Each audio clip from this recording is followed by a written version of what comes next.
नमस्कार. श्री स्वामी समर्थ. स्वप्नात शिवलिंग किंवा रुद्राक्ष दिसणे खूपच शुभ होईल. धनलाभ, नोकरीत मिळेल यश. जर एखाद्या व्यक्तीला स्वप्नात शिवलिंग दिसले तर ते खूप शुभ मानले जाते. याचा अर्थ असा की तुम्हाला तुमच्या नोकरीतील समस्यापासून आराम मिळू शकतो किंवा तुम्हाला तुमच्या कामाच्या ठिकाणी प्रमोशन मिळू शकते. बरेच लोक रात्री झोपेत विविध प्रकारचे स्वप्न पाहतात आणि यातील काही जण तर सकाळी विसरून जातात. पण स्वप्नात जे काही पाहता त्याचा अर्थ तुम्हाला माहीत आहे का? स्वप्नशास्त्रानुसार तुम्ही पाहत असलेल्या स्वप्नाचा अर्थ असतो तरी काय?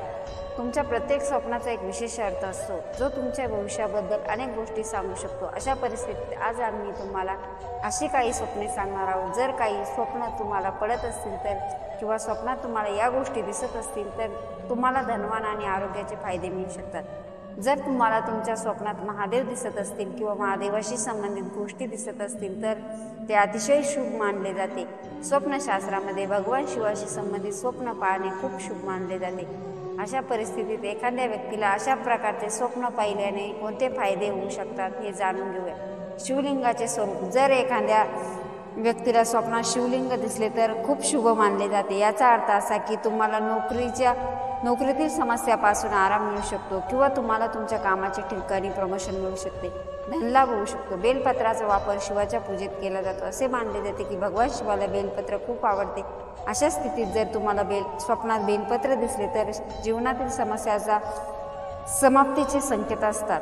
तसेच स्वप्नात बेलपत्र दिसणे देखील हे सूचित करते की तुम्हाला तुमचे अडकलेले पैसे मिळू शकतात. स्वप्नात नंदी दिसणे. नंदी हे शिवाचे वाहन आहे. जर एखाद्या व्यक्तीला स्वप्नात भगवान शिव नंदीवर स्वार झालेले दिसले तर खूप शुभ स्वप्न मानले जाते. याचा अर्थ असा की तुमच्यावर भगवान शंकराचा आशीर्वाद आहे ज्यामुळे तुमची इच्छा पूर्ण होणार आहे. स्वप्नात रुद्राक्ष दिसला तर रुद्राक्षाची उत्पत्ती भगवान शंकराच्या अश्रूतून झाली आहे असे मानले जाते. अशा स्थितीत जर एखाद्या व्यक्तीच्या स्वप्नात रुद्राक्ष दिसला तर ते देखील शुभचिन्ह मानले जाते.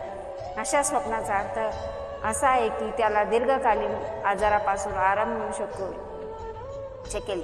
तुम्ही जर या स्वामीच्या विचाराला सहमत असाल तर व्हिडिओला लाईक, शेअर, सबस्क्राईब करायला विसरू नका. Thanks for watching. Shri Swami Samarth.